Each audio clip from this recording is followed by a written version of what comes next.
Shalom, jumpa lagi dalam GKM Menyapa. Saudara, senang menyapa Bapak Ibu Saudara di dalam kebenaran firman Tuhan. Saudara, hidup manusia itu begitu singkat. Mazmur 90 ayat 1-12 berbicara tentang hal itu. Saudara, sebuah artikel dari National Geographic pada 27 Juli 2018 itu mencatat sebuah penelitian tentang menghindari kematian dengan cara digitalisasi otak. Dikatakan bahwa para pengusaha teknologi Silicon Valley itu bersama para ilmuwan dan pakar itu sedang mengembangkan program yang memungkinkan orang secara teoretis itu dapat menghindari kematian. Dan penemuan ini dipercaya mampu membuat manusia itu bisa hidup secara digital tanpa adanya fisik. Dan tentu itu bertentangan dengan natur kita sekarang, saudara ya. Nama perusahaannya itu Nectom. Nectom meneliti otak manusia untuk mengembangkan teknologi pemindaian otak. Namun penelitian ini memunculkan kritik dan kecaman dari berbagai pihak. Salah satunya dari filsuf dan ahli bioetika John Harris. Dia mempertanyakan bagaimana manusia yang terdiri dari organ dapat hidup dalam bentuk virtual. Kita adalah makhluk daging dan darah, sulit untuk membayangkan bahwa kita dapat hidup dalam keadaan tanpa tubuh. Saudara, Direktur Teknik Google Ray Kurzweil mendukung penelitian ini dengan dasar asumsi bahwa pada tahun 2030 manusia itu dapat mengunggah isi otaknya itu ke dalam cloud system. Dengan demikian, permasalahan mempertahankan memori manusia itu dapat terpecahkan. Saudara Bapak yang dikasih Tuhan, ide ini sih mendapat dukungan ya dari seorang investor pendiri program Y Combinator, Sam Altman. Dan dia menghabiskan dana besar sekali, $10.000 Amerika Serikat untuk mendaftarkan dirinya kepada Nectom agar otaknya itu dapat diunggah secara digital. Altman berpikir bahwa hal ini penting jika suatu hari ia meninggal, maka kesadarannya akan tetap hidup selamanya. Saudara yang kasih Tuhan, manusia itu telah berusaha dengan berbagai macam cara untuk memperpanjang batas usia sebisanya menghindari yang namanya kematian. Segala teknologi itu diciptakan agar muncul produk anti-aging, anti penuaan dini, bahkan anti mati. Namun apa kata Alkitab? Firman Tuhan di dalam Mazmur 90 itu berbicara sangat jelas betapa singkatnya waktu hidup manusia.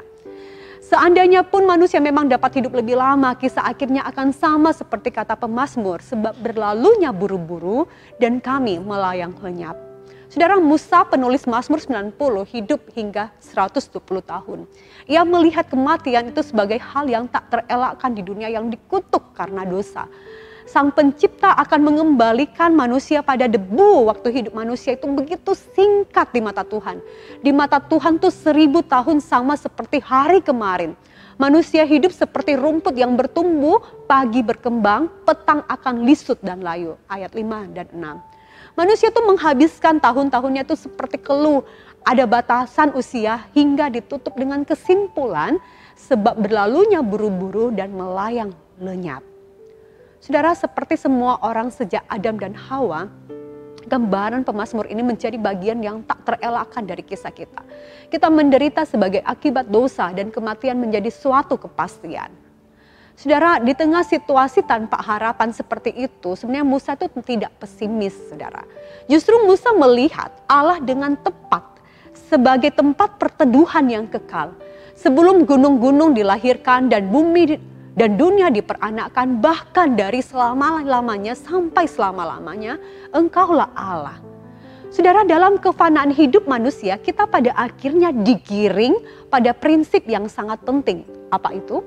Menempatkan Allah itu sebagai tempat perteduhan kita untuk selama-lamanya.